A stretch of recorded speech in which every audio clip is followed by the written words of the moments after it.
ही 11 कामे नेहमीच लपवून करा. आनंदाचे क्षण नेहमीच शांततेत साजरे करा. जे काही खरेदी करायचे असेल ते गाजावाजा न करता खरेदी करा. कुणाशीही प्रेम त्याला न सांगता करावी. आपल्या आवडीच्या व्यक्तीसोबत जीवन जगा. बाकीचे तर फक्त वेळ वाया घालवतात. झालेले नुकसान कोणालाही सांगू नका. घरातील गोष्टी कोणत्याही बाहेरच्या व्यक्तीबरोबर शेअर करू नका. जर तुम्ही त्या बाहेरच्यांना सांगितल्यात तर त्याचा तुम्हाला पश्चातापच होईल. लोकांना नेहमी जाणून घ्यायला शिका. तुम्ही किती कमवता, किती संपत्ती कमवता हे गोपनीयच ठेवा.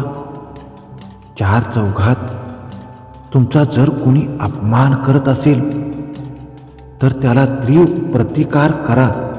लक्षात ठेवा, तुम्ही तुमच्या अपमानाचा बदला रडगाणं घालून घ्यायचा नाही. प्रत्युत्तर अपमानाला दिलंच पाहिजे. अपमान सहन करून घेऊ नका. मनात अशा गोष्टी असतात ज्या जग जाहीर केल्याने आपल्या जीवनात संकटे येतात.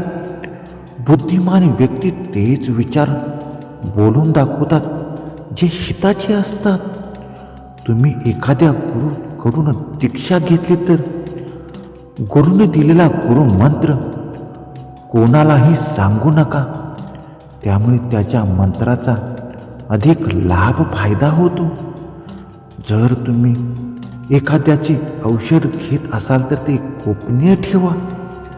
अन्यथा लोक तुमचा आजार आणि रोगाचा गैरफायदा घ्यायला सुरुवात करतील. विनाकारण कोणी तुमचं वय विचारत असेल तर कधीच खरे वय सांगू नका. या माहितीचा गैरफायदा घेण्याची शक्यता अधिक असते. दान धर्म गुप्तच ठेवा. पूर्ण लाभ मिळेल. देव देवता आपले कोण विचारत असतील तर ते चुकूनही कोणाला सांगू नका. जर जाणून बुजून आपणास काहीतरी गोड धोड अमावस्या पौर्णिमेला खायला घालत असतील तर खाऊ नका.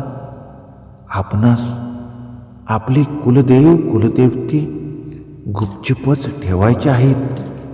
आपल्या काही गोष्टी असतात ज्या दुःख संकटे या कोणालाही सांगायच्या नाहीत. दुःख याचा तमाशा केला जातो. त्यामुळं सुखही सांगू नका, दुःखही सांगू नका.